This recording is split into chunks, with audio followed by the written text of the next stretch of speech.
Hello, hello, hello. It's another book release day. Yeah. Another opening. Yes, they I are. know. They never stop. They They never don't. stop. What do you want to shout out today? Shouting out today, two books I just read, both of which I really enjoyed. The first one is Liars by Sarah Manguso about the kind of dissolution of a marriage. It's really fantastic. I couldn't put it down. And the other one, there's two more, but also John Fram's No Road Home comes out today. It's really fun. This is very much Fall of the House of Usher. The Nude comes out today by C. Michelle Lindley, which I don't know much about, but I've been hearing good buzz on. Uh, Gripping, provocative, and sensual debut about an art historian who journeys to a Greek island in pursuit of a found sculpture and quickly finds herself immersed in a cultural tug of war and a complicated love affair.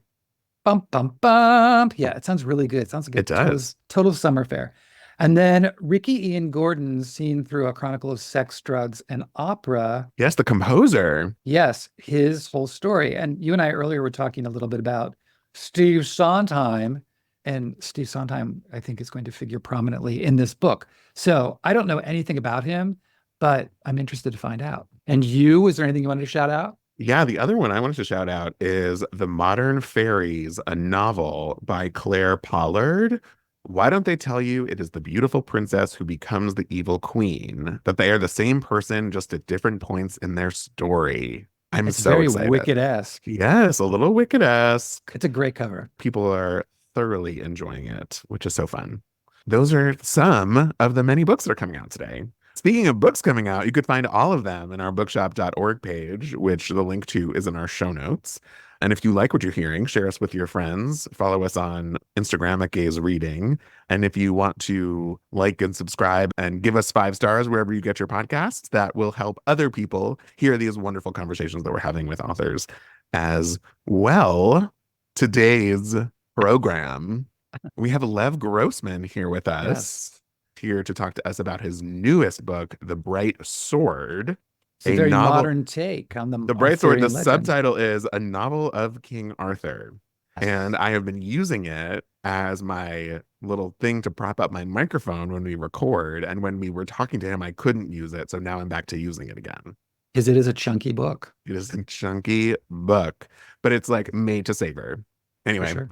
Lev Yes. is the author of the #1 New York Times best-selling Magicians trilogy, The Magicians, The Magician King, and The Magician's Land, which has been published in 30 countries and adapted as a TV show that ran for 5 seasons on SYFY. He is also a screenwriter and the author of 2 children's books, The Golden Swift and The Silver Arrow, and his journalism has appeared in Time, Vanity Fair, The Wall Street Journal, The New York Times, among many other places.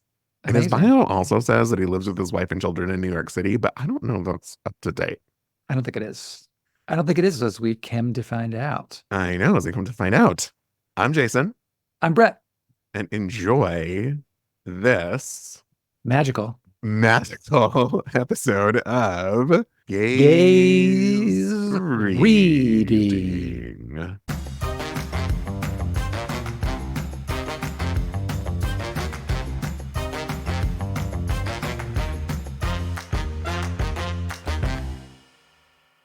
Hi guys. Hello, Lev. Hey, How are you? What's going on? We were just talking about complaining about our mornings. complaining about our mornings. Oh, Yes. what's happened so far? Or not happened? I ordered protein bars last night Hmm. from the bad place in hopes of getting them in overnight delivery. Yeah. 8 minutes ago, it said they were delivered at the back door in quotation marks, and I just went running around. I live in like this very weird apartment building. Hmm. I just went running around like a crazy person trying to find them. Did not find them, so I just like threw some cashews in my mouth. I was gonna say threw some nuts in my mouth, but we just met, so that's you know. Um, so now I'm like sitting here sweating.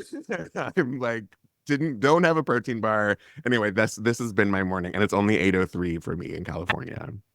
Right. It's very dispiriting. Sometimes they say dropped off before they actually drop it off. I don't That's know. exactly Possibly right. the delivery person is bumping down their delivery times. I don't know. That's what I tell Oh, myself when this happens to me. No, but you're Um, absolutely right. And then sometimes now they'll take pictures. Like I'll get pictures and they're bad photos too. Sometimes it's like blurry. They're like this, they were delivered. And I'm like, where is that even at? well, at least most of the time, if I see the photo, I'm like, oh, okay, I know where that is, and I could go Yeah. find it. But there wasn't a photo today, so maybe Lev, you're right. Maybe maybe okay, they'll be wait. there when we get off the podcast. But But then after that, or like mid that, because I had my headphones on and I was listening to a podcast, my friend Drew Broussard used to co-host a podcast called So Many Damn Books. And an episode that dropped in 2015 was with an author named Lev Grossman. And it was their second time ever asking the author what book they bought that week. And right. you bought an encyclopedia of Arthuriana. Wow. Wow. How weird Uh, is that? that is Wow. I'm getting chills. That is very weird. That is definitely the kind of thing I would do in 2015. May possibly be this may possibly be this that I bought. I don't know. That's It's been my weird. faithful companion ever since. Um, So I'm anyway, like, yes. I'm power walking around my building, sweating. I hear that. I like get so excited. I'm like gonna throw up. This and so weird. And here you are. I hope you don't have like low blood sugar or if you need to get more nuts in your mouth, just Good go for it. recall. Ba-dum, Good bum, ba-dum, recall. Thanks. Yeah, bum. that's a callback. Yeah. Yes. Love, we just met. It's only 8 o'clock in the morning. Excellent. Excellent recall. How has your morning been? Oh, my morning's been totally fine. I'm not in my house. I'm in my wife's friend's ex-husband's apartment. So at times like these, one is always bouncing around weird locations in this peripatetic way. So I feel slightly dislocated. I'm also in Cambridge, Massachusetts, perilously close to where I grew up, a place that I rarely return to. It's always sort of emotionally discombobulating. But Mhm. apart from all that, everything has gone pretty smoothly. But you also typically live in Australia? Australia. Yes, I have been living in Australia for the last year and a half. My wife's from Australia. She Oh, is a professor at Princeton, so she is mostly in America, but she turned out missed her family and wanted to go back. And I had been in New York for 25 years, and I felt like I was ready for some sort of new adventure. And that's the adventure. Sydney, I mean, when I as a younger man, it never occurred to me that I would ever go to Sydney, let alone Mm. live in Sydney. But now I am apparently a Sydney resident. Have you been to that's Sydney? amazing. No, what do they call a Sydney resident? Is there a nickname for it, or is it just simply There is a Sydney resident is a Sydney cider, ah? which is Does it sound people like a rarely drink? actually say that. Yeah, but that is the official word for somebody who lives in Sydney. Sydney cider. My Sydney husband and cider. I were just talking about this. We lived in New York for many years before we moved to California, and the sound of a New Yorker is so much more like intense and direct compared to a Californian. Mm. And then we started going through all of the states, and we were like, we were trying to think about where the reasoning is behind why one is an versus an Ian. And so Mm, a Sydney cider that Sydney yeah. cider. it's very topical in my family right now. That's intense and awesome. Sydney cider. It is actually unbelievably great. I grew up in Massachusetts, for which I don't think that there is an actual word for somebody from Well, Massachusetts. my husband Masshole. would call you a masshole. Yeah, no, Yeah. Matt. So that's actually my preferred term. Yeah. But not everybody prefers it. I'm a Mm, proud masshole. good for you. Okay, we typically start by asking people the elevator pitch for their book, but because you're talking about the adventure that you went on with moving to Australia, something I wanted to talk to you about was the difference between an adventure and a quest, because that Yeah. sort of those both of those ideas come up a lot in the book, perhaps a misadventure. What do you think the difference is betwing an adventure Um, and a quest? it's true. use those words a lot, and I sort of use them somewhat interchangeably in the book, but they don't mean the same thing. I think an adventure is something where you don't know where you're going. You don't know what the outcome is going to be. Whereas a quest has a specific object which you're on an errand, and you've got to get that thing. You're on a quest for the protein bars. You got to get them and come home again. Yes. And it turned out to be an adventure, but it wasn't. It didn't. I was on a quest that was an adventure, but an adventure isn't always a quest, right? Yes, but yeah, the Knights go on many. They do lots of both. It's true. It's true. I'm gonna just call myself an adventurer from now on. I don't need to be a New Yorker. I don't need to be a Californian. I'm just an adventurer. It's a way I enjoy framing otherwise humdrum things in my life as adventures, just in order to give them a little extra vividness. Okay, now that that's out of the way, what is the elevator pitch for the book? The elevator pitch. This short little document. Everybody makes shaming allusions to it, its size, its girth. I don't know how it turned out to be that long, but that's not the question that you asked.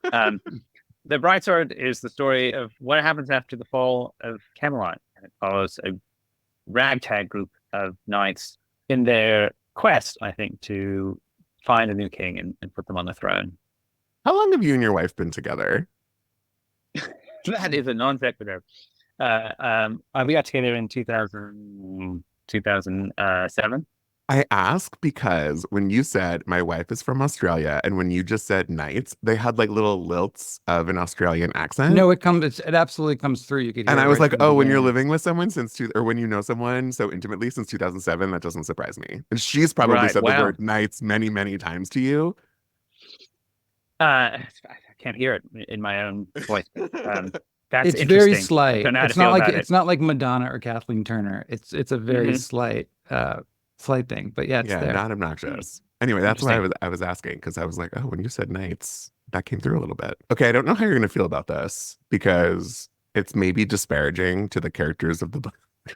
Don't worry about my feelings. When you think about the people who died in the Arthurian legends, it's like, oh, they were the ones who were brave enough to be at the front line. They were the ones who were the people that everyone was trying to emulate. And now we sort of have the leftovers, that's why I said disparaging to your characters. And was that a piece of what you wanted to bring to the table? The people sort of rising to the occasion? Yeah, I think that's part of it. I can certainly remember early on when I was toying for different ways of doing a King Arthur story, and it crossed my mind to set part of it after Camelot, and then I thought, wait, who's still alive after Camelot? And then I went and sort of looked at who was actually left, and I thought, God damn it, it's not going to work because all I have is these these little weirdos lying around. That's the alternate title, the little weirdos. Well, I mean, I feel as though, the question of who's a hero, who's a main character in the narrative of the world, it's obviously a matter of perspective. And what you have is people who have been put in the margins. And that doesn't necessarily mean that they are heroes, but people don't see them that way. And they sort of haven't been given the opportunity to play that role. And I thought it's a fun adventure to say, this is your moment. You get center stage. Off you go.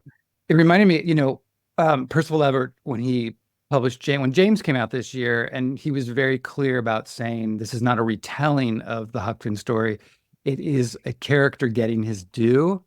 And that's what I thought of in this, where you kind of have taken this island of misfit toys and sent them out and pulled them all center stage, which is kind of ingenious to kind of shift the narrative like that. And then you had all these familiar players making cameos along the way. They all looked at each other and said, uh-oh, I guess we have to put the armor on now. Yes. Yeah. I would say it's one of my favorite moves, which obviously I did not invent. My wife has just been rereading Wide Sargasso Sea, which is going to be among the earliest books to do this kind of radical change in perspective. And Brother Grant and Guildenstern Are Dead is one of my favorite plays. And then, up to James, that move of taking a minor character and exploring the fact that they are the hero of their own story. It's something that I, for some reason, love to see. Maybe because I have trouble seeing my own self as the hero of whatever is happening. But it's good to be reminded that everybody is the hero of their own story. Did you see the play Gary a few years ago on Broadway? No, no. It was post Macbeth, and it was like the like guy literally cleaning up the like janitor, Right. and it was his story like cleaning up all the bodies. Wow. Sort Yes. sort of reminded me of that too. A lot of bodies at the end of Macbeth. Right. Almost as bad as King Arthur. Right, the play like opens up and it's like a pile of bodies on the stage. I joked about it's time to put on the armor until this book had literally never, ever, ever thought about how someone puts on armor before. And the idea of there being 37 pieces of the Yeah. armor, I was like, wait, where's the zipper? Why is it Right, the Velcro. how long does it take them to put this on? Have you ever put armor on? I suddenly was like, wait a minute, how does this even happen? Did you get to practice? It's definitely not something you're supposed to do alone. You're meant to have somebody helping you out with this. I can remember seeing and I have haunted museum exhibits of arms and armor in the past few years, and I remember once seeing a suit of armor. Actually, you never say suit of armor, or they never said that back in the day. You said an armor, which I kind of be careful about in the book. I saw an exhibit of armors, and one of them came with its own custom three-headed screwdriver, which was something the knight had to keep with him when he traveled, so he get his armor on. And it suddenly you realized what an incredibly pedestrian thing it must have been, and quite annoying to get your armor on. I mean, most people with armor were aristocrats, and so they had a whole bunch of serfs they could order around. But it must have been quite a production.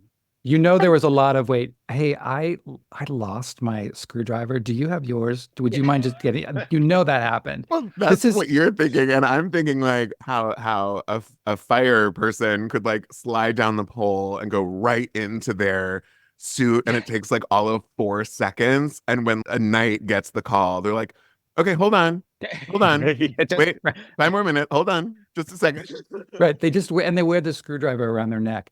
I was listening or reading this interview that you did with NPR years and years and years ago, and you were talking about T.H. White's Once and Future King, and you said he took the ultimate English epic and recast it in modern literary language, sacrificing none of its grandeur or its strangeness, and it's very strange in the process, and adding in all the humor and passion that we expect from the novel. And this is such an interesting quote, only because it's like you predicted what you were going to create.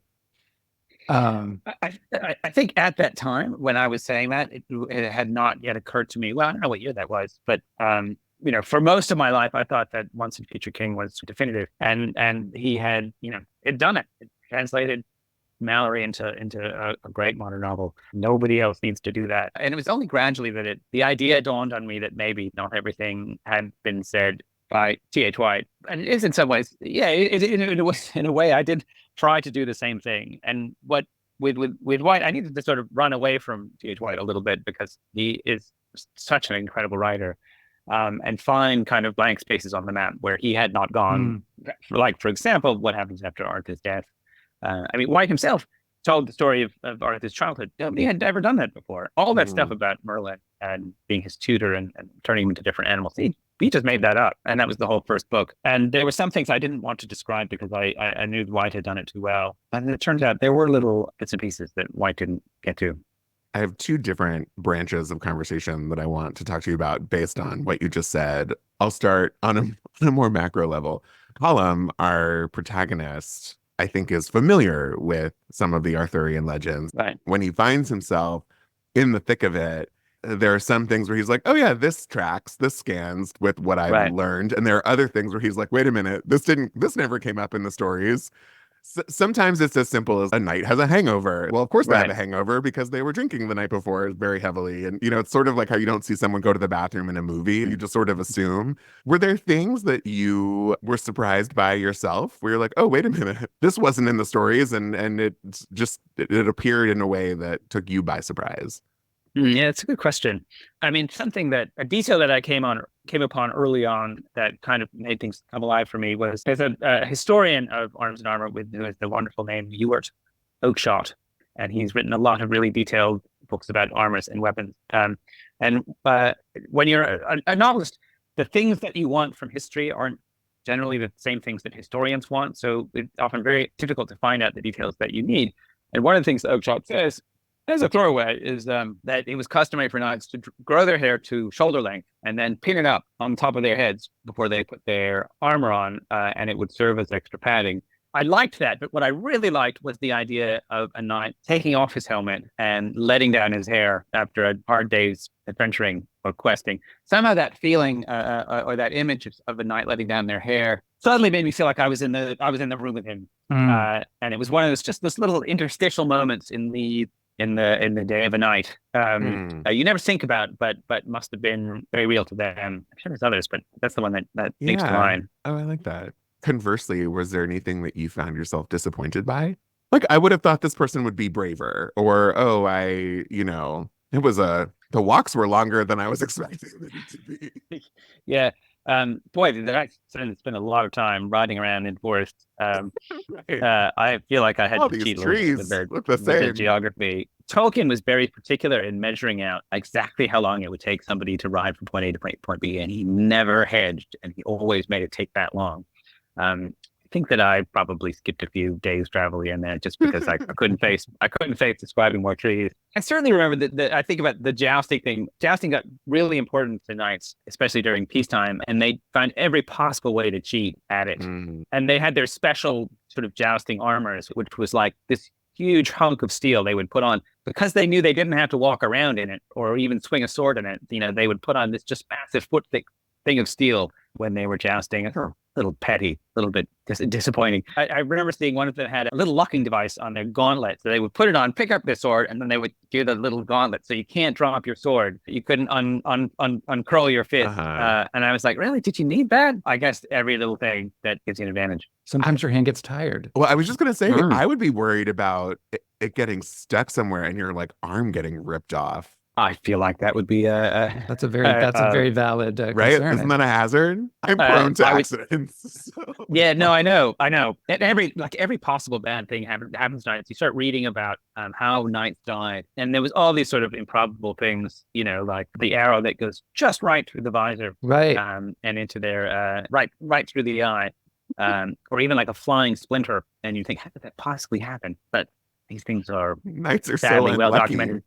Or if you fall down in like a foot of water, if you can't immediately get up, you will simply just lie there and drown. You will sink. That happened. I know that happened a few times. Very disappointing outcome for any self-respecting knight. Could you imagine that? And how did he die? Did he die in the field? No, he drowned in his own water in the pond. I think heat stroke was a big problem. Oh my God. It wasn't always what you want. That should be like the companion piece, the Darwin Awards for the knights. Yeah, no, I know. Probably more than in the Magicians, not to demystify things too much. I think when I started in the early draft of the book, I leaned into these many indignities that the knights suffered and the things that the Mortar Thur won't tell you. I think I backed off on that a little bit because the Bright Sword, in the end, it is a romance. It is an adventure and not merely an act of demystification. Sure. That said, I said my first question was on a more macro level. Here's a micro one talking about coming up with this story early on in the book. So this is not a spoiler. We're spoiler free on gaze reading, but I will say it happens on like page 52 of 700. It comes up that Sir Bedivere is in love with King Arthur. At what point did you know that was a part of the story that you wanted to tell? Or when did you discover that? It was more like a discovery thing, which doesn't happen to be very often. But I remember writing that sentence and then stopping and looking at it and just thinking there must have been this, if there had been a round table, which there definitely wasn't. But if there had been, there would have been, I'm sure, just a web of unacknowledged emotions or unspoken emotions, going around that round table that probably people felt like they couldn't express. And that story, it felt like a story. I'm sure it's not an untold story, literally, but maybe not so much told. It suddenly seemed like such a moving and important story to tell. I suddenly realized that was a big part of Bedivere and Arthur are always close and chummy in the legends, but nobody ever said that part out loud. And as soon as I wrote that line, I thought, yes, absolutely. That would have been a big part of life at Camelot. Yeah. Something that comes up, I can't remember if it's Bedivere that says it or Arthur in a flashback. It refers to someone. Sometimes he didn't know if he was a hero or a coward. And I feel like that really sort of sums up the experience of a queer person living in the closet or not really coming to terms with who they are, trying to find their place in the world. I, it's, you're a fiction writer. You can write all sorts of characters. You are creative.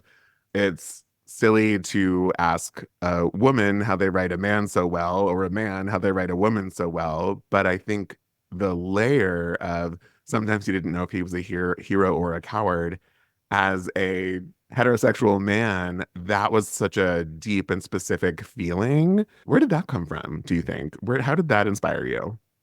I'm glad that line landed for you. It's a good question. I mean, even straight people know what it is like to bury emotion Mm, consciously, and we don't have to do it nearly as much. I'm sure. There's something very universal about that, about David's love for Arthur. And I didn't want to take it on as an issue.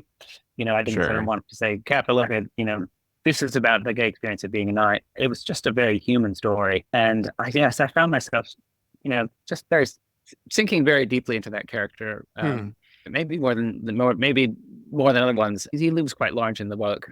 Don't know where it Yeah. comes from. Well, it's interesting to your point. Like it wasn't, I think I have a hard time, Brett. I don't know if you feel this way, but when it is explicitly a queer story written by a straight person, and this is not what this is, right? So I think that's why it took me by surprise. So I was like, Mm. oh, this is like a very deep and complex emotion that like queer people really deal with and contend with regularly. And so I think to your point, it's not dissimilar from acting, right? You really tap into a character. And I think to really you've lived with these people for a very, very, very long time. You know them so well.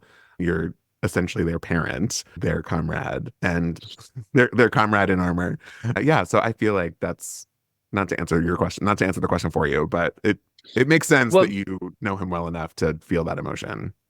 once you throw out the parent word, my son is trans, and he was growing up and going through that over the extremely long amount of time it took me to write the Bright Sword. And I'm sure now that you mentioned it, I'm sure that was part of it as well. Ross is somebody who I feel, there's nobody I feel closer to than Ross. Mm, I feel, this very powerful connection to him, and there's just a ton of empathy.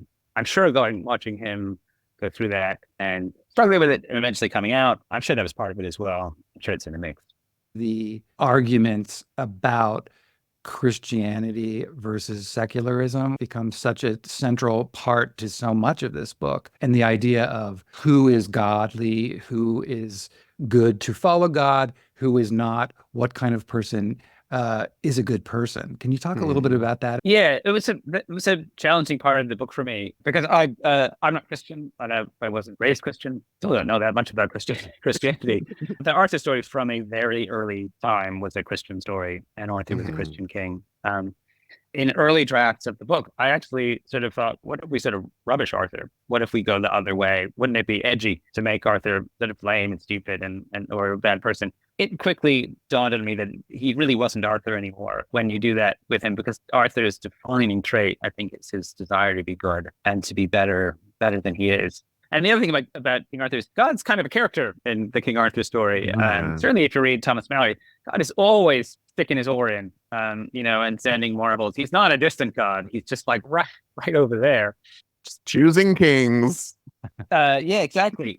So this question of being good, it's a very live one. And the other thing that's fascinating about Arthur is that magic is real in Arthur. So you have on the one hand this Mm, divine supernatural presence, and then also this other kind of supernatural presence, and they're kind of threaded through sort of in this woven way in Arthur's world. And they, in some ways, competing ideas about what it means to be good and how you're supposed to live your life. I found it very exciting and interesting to have these characters caught in that, caught up in these questions in this real way, which I think it's probably was what it was like to be alive in the medieval period. Somebody, I think it was Barbara Tuchman, put their finger on something that always had been confusing to me, but I never articulated, which is, wait a minute. So in the medieval period, Christianity permeated absolutely everything, Mm. certainly in Western Europe. It was the live thing. People knew that they were going to heaven or hell, but they didn't behave any better than we do now. They were still bad, even though they thought God was watching and that they would be punished. I found that so weird but fascinating. And I think that the characters are very aware their need to sin and the difficulty of figuring out what exactly being good is. It's just a live question throughout the story. And for me, kind of like the defining question for King Arthur, not that it has an answer, but whether anybody who puts their $30 down, you're not going to get the answer about how to be a good person. But it's in the air. Everybody knows that one can be good, but when it comes to the details, no one ever knows the right answer. Well, there's a lot of gray for all of us, I think, too. And it's a big question within the genre of fantasy. Certainly from Tolkien on, this question of dark versus light. Sure. It's always the defining question of fantasy. But as fantasy has evolved, I think one of the things that it's changed for the better is this awareness that it's not really so obvious as being an orc or being an elf, how to be good. And everyone's always trying to figure it out. Talking about the presence of God in the story, they are a great optimist when it comes to questions of how much people can endure. How much do you think people are capable of enduring?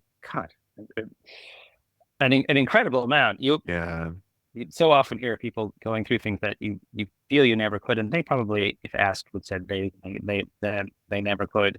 I personally have always been a glutton for suffering of various kinds. Yes. I think it's sort of my Eastern European background. The Slavs have always, they go into that. I think the question, I'm sorry, really should have been, do you think God has it right to be optimistic in what people can endure? I like that question better. Yeah. It's a strange thing. Yeah. Because suffering is super real. It's part of the experience of being a Christian, at least in the book. Pleasure, much less so. Whereas, the pagans don't even really believe in an afterlife. For them, this is basically it. And you're sort of, the gods are trying to have a good time. Probably we should try to have a good time too. It's something that there are worth suffering for. And people in the medieval, certainly the 13th, 14th century, they suffered a lot in just unimaginable ways. I remember there was a passage about all the diseases people used to live with and their incredible dental problems. I think I cut that out because it was too much. But you realize that people were in pain all the time, unless they were just real physical outliers. Just the dental part Hobbling of it alone. along, I know, three thinking teeth. about that. Yeah. Thinking about that, just having to you probably just had your teeth ripped out because, abscesses and cavities and what else. Ugh. And it's not like they had dental floss and fluoride. It's so funny. I didn't think we'd be talking about God so much this morning, but God is omnipresent in the book. But as I said earlier, choose the next king in legend. Yeah. And nobody seems to know what makes a man a king. Do you have, I'm not asking for answers necessarily, but like, if the question is, what do you think what makes a man a king or a person a king? We don't find it in the book. It's like me asking you what makes somebody good, right? Like, I don't know that there's an answer. Yeah. In the Arthurian story, it's the desire to be good. No one can say that they are perfectly good or even necessarily they know what good is. But that desire to be good, that feeling of striving towards something that is better than you were yesterday, I feel like it's what makes Arthur as a character, including the fact that he doesn't always know what it means to be good, but he knows that he wants to be, and he knows that good is real. It's just implementing it is not always as straightforward as he thinks. Eventually, he finds himself in conflict with God, and he felt like it's not just doing what God says, because sometimes even God doesn't get it right. Yeah. I know it's very overwhelming when you read the book and think about the parallels to life and what we are trying to do as people and the adventures and the quests that we go on and who wants to be king and who doesn't want to be king and who ends up being king. And good luck, everyone. Read it. No, but this reminded me of something else. Because I was thinking about this, and even in terms of what you were just saying, because there's a part when Merlin is talking to another character about Arthur, and he says, Arthur really believes that he's worthless. He was discarded by his parents and raised in obscurity, and the world tells him he's a king, but he feels like he's a fraud, and he's terrified the world will find out. And I was like, basically, he just gave the epitome of everyone's fear of imposter syndrome, right? That Arthur feels like, and like so many people would, and why not? And is that something you feel? Do you feel ever that that sense of imposter syndrome when you're writing? I mean, clearly you've been very successful. You've had this this trilogy that's been huge, but you're undertaking this and feeling like, oh my God, no way. I'm feeling it right now. I mean, Arthur's story. The weird thing about Arthur's story is that he's sort of Harry Potter.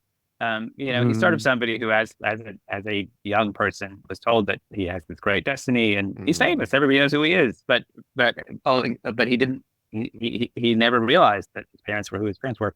It's absolutely the Harry Potter story. But I wanted to lean into that aspect of it because the words you quoted, they are in the mouth of Merlin. Merlin, not actually the greatest human being in the book, but I gave those lines to him in particular because I thought that they were true. And I thought it was interesting how even bad people put their finger on something sometimes and they're the ones to say it.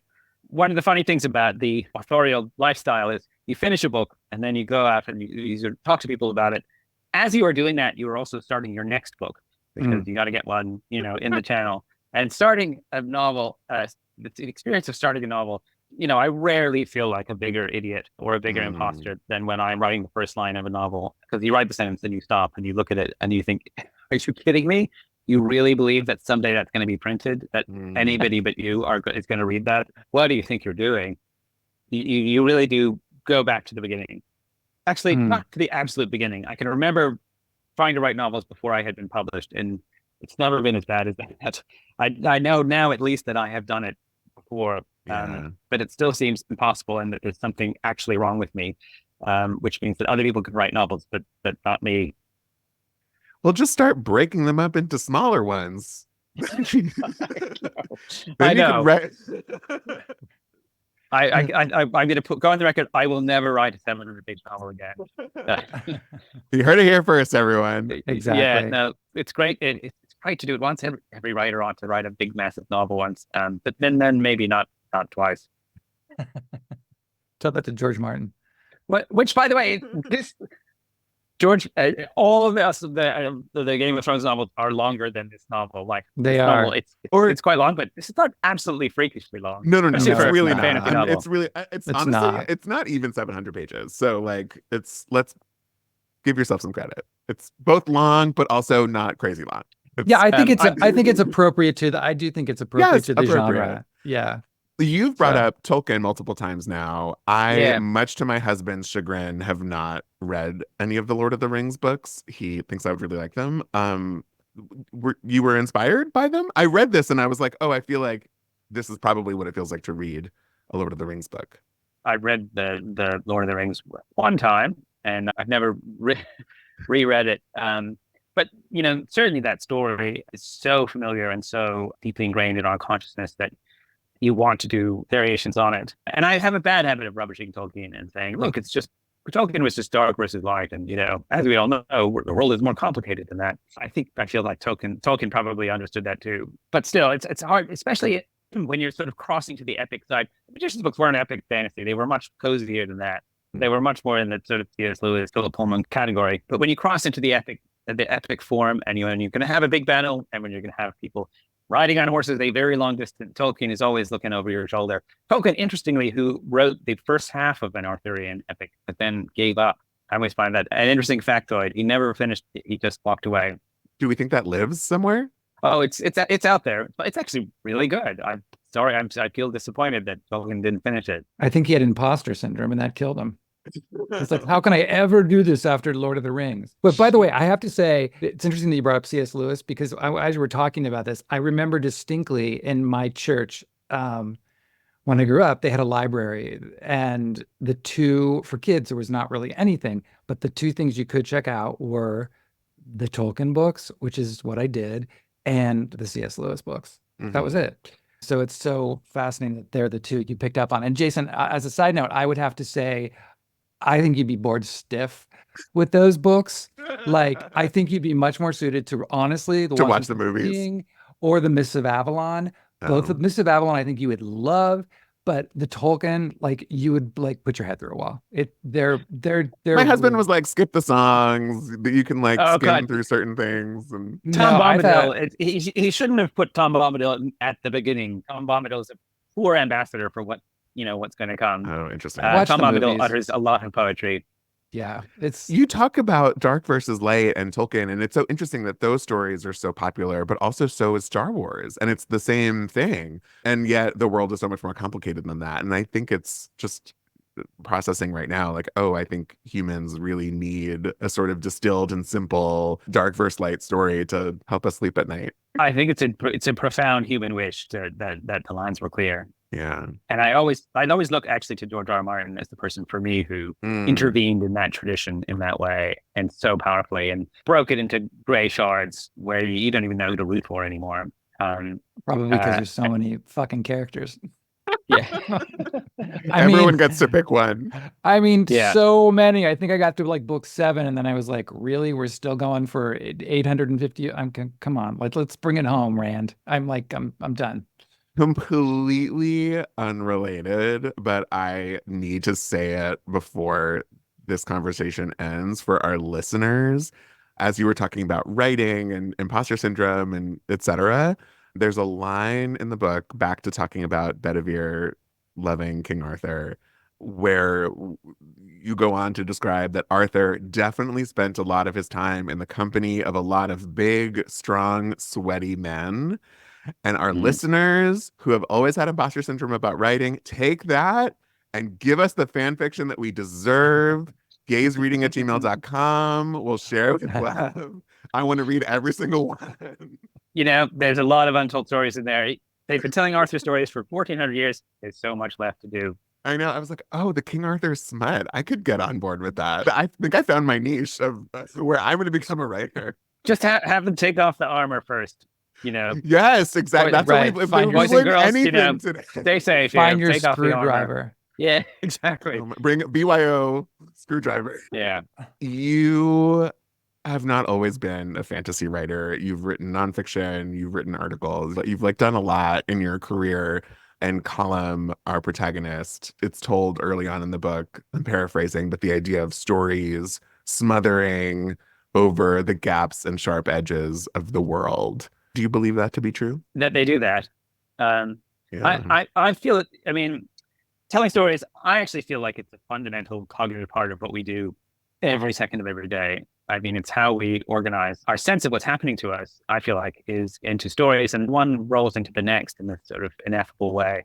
And then, some of us make a specialty of telling them in this particular way in books, but I think something we're all doing all the time. And it allows us to bury certain things, certain facts that we don't want to look at, for better or worse, and just say, that's not germane to the story. We're going to leave that aside. Because it's in the air, that story of about Alice Munro that has come out. Yeah. The last couple of days, I was talking about it with my wife, and she just talked about how Monroe probably couldn't tell the story of her life that had that abuse in it, and so pushed it to one side and never reckoned with it. So I feel like stories are incredibly wonderful and magic, and I tend not to tell. I don't do avant-garde sort of modernist stories that that are all broken apart. You don't know where things are happening. I like to tell straight ahead stories with a powerful arc to them, but I'm also try to stay conscious of the many things that stories conceal while they're telling about other things. I love that. Because of my discovery of you buying the Encyclopedia of Arthuriana back in 2015, you go on record saying that on another podcast. Yeah. Reflecting back, are you surprised? Are you proud? Can you believe that you did it? That you didn't put it in the drawer like Tolkien?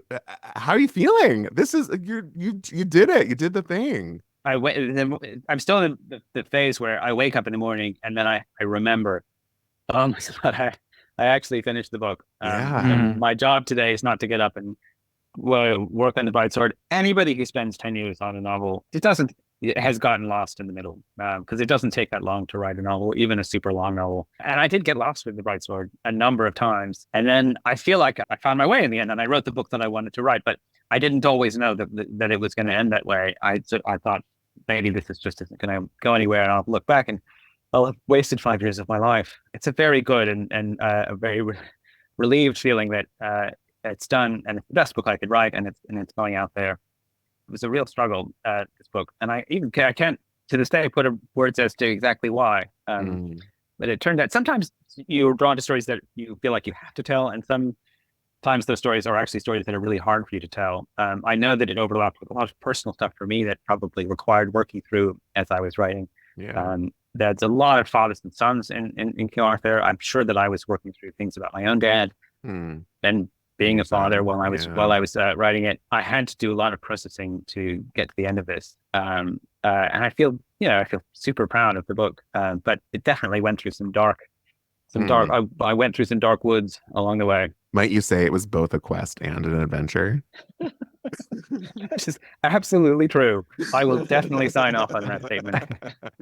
But Lev, this has been really lovely. The book it's fantastic. It's exciting to read. It's exciting to be a part of this world, and frankly, to be on the quest and the adventure with them. So thank you for sharing it with us. Lev Grossman, thank you so much for being here today. Yeah, thank you for having me on. Everyone, make sure to check out The Bright Sword. You could find that in our bookshop.org page. The link to that is in our show notes. All right, we'll see you soon. Bye. Bye.